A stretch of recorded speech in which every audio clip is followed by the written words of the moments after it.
Agora nós já falamos então, na aula passada, sobre a forma política de se organizar, e agora nós falamos como a sociedade açucareira, a sociedade colonial, se organizava nesse período. Agora vem uma parte muito importante do resto do nosso ano, que é ali, ó, a União das Coroas Ibéricas. Alguém tem uma ideia do que seja isso? Meu jovem, meu pequeno Harvard.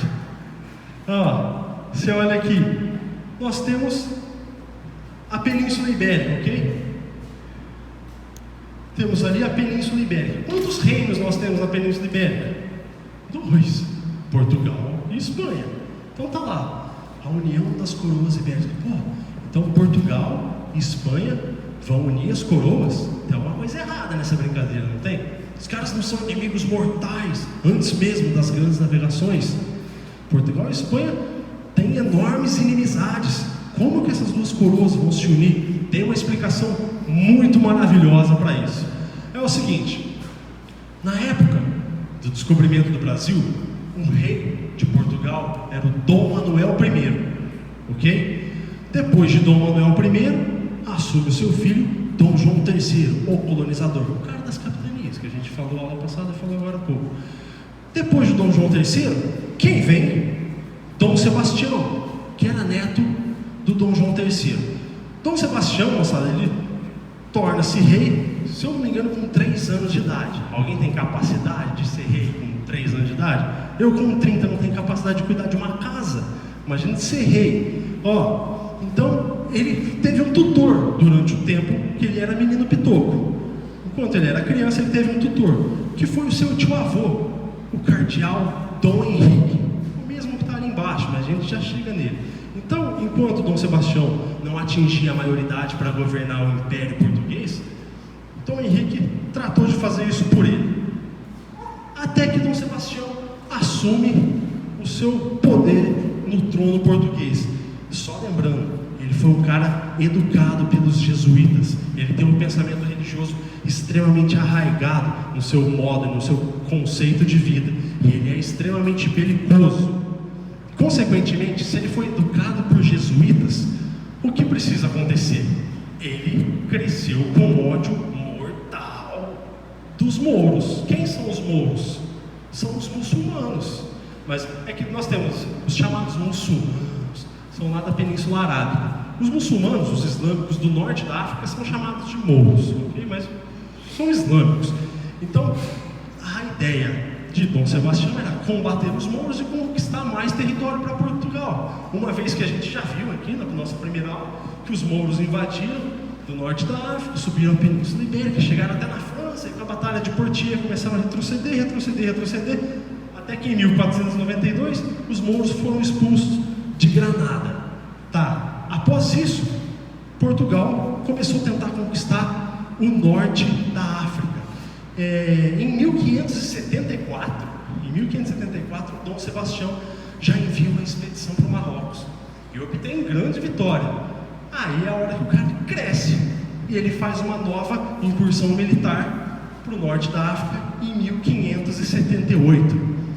Ele chega ao norte da África com aproximadamente 15 mil homens. Deixa eu botar aqui.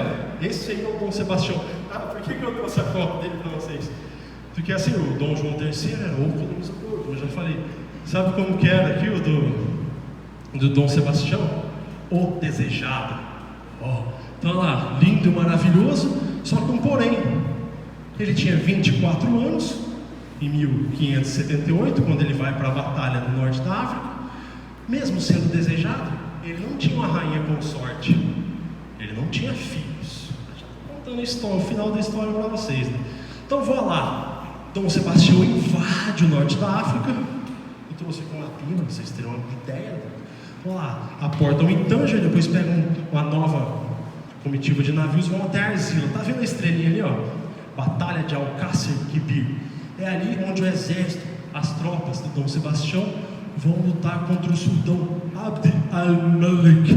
Então nós temos esse embate entre esses dois homens poderosos. E o que acontece?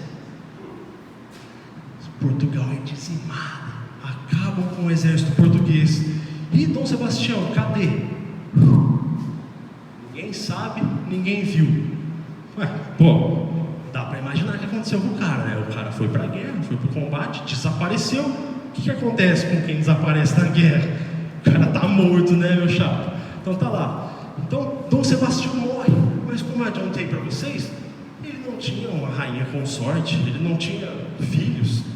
Ou seja, quem será o próximo na linha sucessória de Portugal? Já que o cara com 24 anos não me deixou um filho. Volta o seu tio-avô, o cardeal da localidade de Évora. Évora é maravilhoso. Quando vocês estiverem em casa, lá, procura lá, Cromeleque dos Almendres. Fica em Évora. É sensacional. Então, Dom Henrique, que era o cardeal de Évora, assume e fica ali por 2 anos sendo rei de Portugal. Mas aí tem um porém. Dom Henrique tinha 68 anos. Ah, mas 68 anos ainda é novo. Não aqui, né, em 1580. 68 anos você já passou da época aqui, né, moçada? E o Dom Henrique me morre em 1580. Tá, o trono tá vago. Quem vai assumir o trono português? É aqui que entra a união das coroas ibéricas. Sabe por quê? Entra a figura de Felipe II. Quem era Felipe II? Era o rei poderosíssimo da Espanha, moçada. Mas tem um porém. Lembra que eu falei para vocês agora há pouco? O rei de Portugal na época dos descobrimentos era Dom Manuel. Depois Dom João, Dom Sebastião. Felipe II era neto de Dom Manuel. Então ele pediu a coroa. Ele disse que ele tinha legitimidade nessa coroa. Eu trouxe aqui um pedaço de uma árvore genealógica. Aqui, ó. Concentra aqui, ó. Dom Manuel. Depois do Dom Manuel, você pega, tem o Dom João. O Dom Manuel teve como filhos Dom João e a Isabel. Só que como a Isabel não ia subir o trono, ela acabou se casando com o Carlos V. Ela casa com o Carlos V e tem o Felipe II, que se torna o rei da Espanha. Ou seja, Felipe II, de fato, era neto de Dom Manuel. Já que o trono está vago, ele reivindica o trono para si. Dom Manuel foi antes do Dom João? Oi? Dom Manuel Dom Manuel foi Dom João, isso. Ah lá, tá aí também, ó. Dom Manuel, Dom João, Dom Sebastião, Dom Henrique, depois Felipe de Portugal, Felipe da Espanha, lógico. Então, ó, assim que o Felipe II assume o trono, o que os portugueses dirão? É blasfêmia. Um espanhol comandando o Império Português? Nós que fomos os desbravadores dos mares, nós que tivemos na vanguarda dos descobrimentos, vamos ser governados agora por um espanhol? Deixa eu até marcar ali. Esse é o fato mais importante, ele é um espanhol. Mesmo sendo o neto de um rei português. Moçada, é que essas famílias reais se unem o tempo todo, né? Tem até uma coisa bem engraçada, né? Isso já agora, né? Do século final do 19 para o 20. Antes da Primeira Guerra Mundial, você pega ali as grandes potências que entraram em guerra na Primeira Guerra Mundial. O czar russo era primo do rei inglês. Então eles tinham um parentesco. Essas famílias reais geralmente têm um parentesco entre elas, porque eles unem famílias para aumentar o poder. Então Felipe II de Espanha assume o trono de Portugal. É uma espécie de absorção. Okay? Portugal continua tendo relativa autonomia política e tudo mais.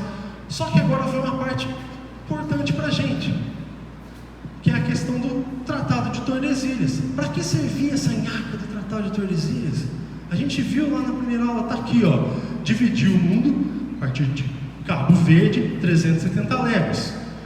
Ok? Só que agora, isso aqui dividia entre Portugal e Espanha. Agora precisa dividir alguma coisa? Está tudo sob um controle só.